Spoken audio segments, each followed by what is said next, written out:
Hello again, Dinky Dana here. Today I'm going to be reviewing the game Professor Layton in the Curious Village for the Nintendo DS. I just recently started playing my Nintendo DS, and I was asking around for recommendations, and the Professor Layton series was always at the top of the list. So I decided to pick it up, give it a shot, and today I'm going to go over what I think of it and give you my opinions on the game. So let's take a look. The game begins with Professor Layton and his assistant Luke getting summoned to the city of St. Mystere. They're there to help solve the town's mystery involving a golden apple. Nobody knows what the golden apple is or how they're supposed to find it, and it's rumored that the one who solves the mystery will obtain the fortune left behind by Baron Augustus Reinhold, who has recently passed away. So a lot of people have tried to figure out how to find it, and no one's been able to, so they decided to call in Professor Layton. 2 months ago, Baron Augustus Reinhold passed away. Shortly after his death, his will was disclosed. The contents of it were fascinating, to say the least. The Reinhold family treasure, the golden apple, is hidden somewhere within this village. To whomever successfully locates this treasure, I offer the whole of my estate. As you explore the village of St. Mystere, you soon find that all the villagers really enjoy puzzles and brain teasers. So you travel around the village searching for clues in order to solve the mystery of the golden apple, but also other cases including a lost kitten that ran away, investigating missing villagers, and even a murder mystery, which was pretty interesting.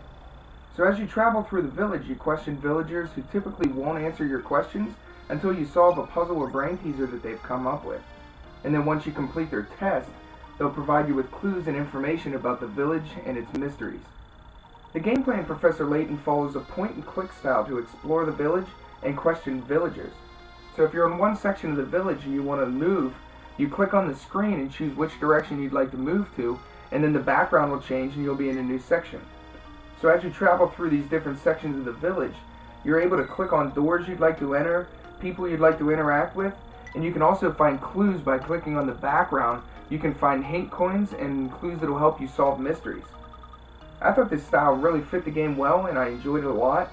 I thought it was a simple and fun way to get around the village, and also it eliminates the chore of searching every nook and cranny that you find in a lot of puzzle games. I didn't find it strenuous finding clues, and it doesn't take very long to just click around the screen to find hidden things, hidden hints, and you can find hint coins that will help you with puzzles. As I said earlier, if you want to get clues and information from the villagers or the village itself, you're going to have to solve puzzles and brain teasers in order to get them. The puzzles are the main portion of this game, so you're going to be spending about 70% of your time solving them, and then the other 30% is going to be exploring and progressing the story. To me, this was both a good and a bad thing. I'm the type of person who won't progress through the game until I solve every puzzle, and I don't like using any hints. So if a puzzle stumped me, I would stick with it until I solved it, and then I would move on. As you play through the game, you're able to find hint coins throughout the village, which you can use up to 3 hints per puzzle, and it'll really help you if you start getting stuck on any puzzles. And you'll also be able to skip puzzles that you're stuck on.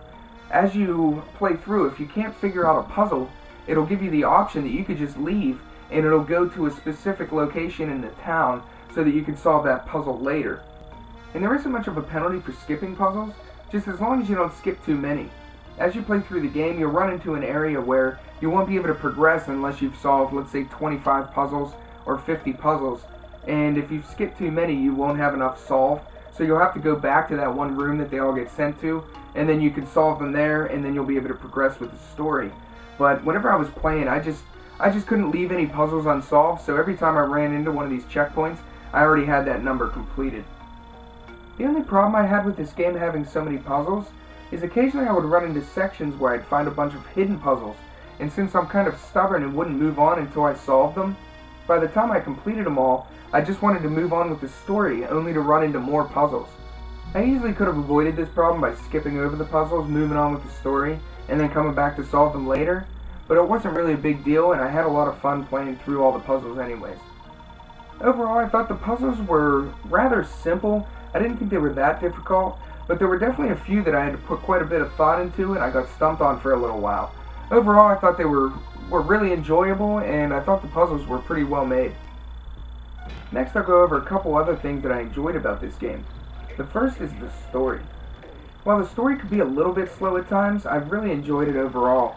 I thought it was a fun mystery that became more and more interesting as it unfolded, and I also really enjoyed the ending to the game. I thought it tied the game together really well, and I didn't see it coming at all, so it came as a big surprise, and I really liked how they pulled it together. The next thing that I enjoyed was the artwork. I thought it was a very simple yet nice looking game, and I think the artwork fit the style perfectly. I don't know if there's any relation with who did the artwork for the two, but it really reminded me of Lupin the Third, and I really liked that art style as well. Also, I thought the voice acting was really well done. Throughout the game, a lot of it is text that you have to read, but whenever they did have voice acting, it sounded really natural, and I think they did a great job. Overall, Professor Layton in the Curious Village was a very enjoyable experience, and I definitely think it's worth buying. The game took me approximately 9 hours to complete, and I only finished about 90 of the 135 puzzles available in the game, and you can also download more puzzles weekly. So you'll definitely get your money's worth, and if you enjoyed puzzles and brain teasers, Professor Layton in the Curious Village is a must-own. I'm going to give this game a score of 8.5 out of 10. I'm Dinky Dana, and thanks for watching.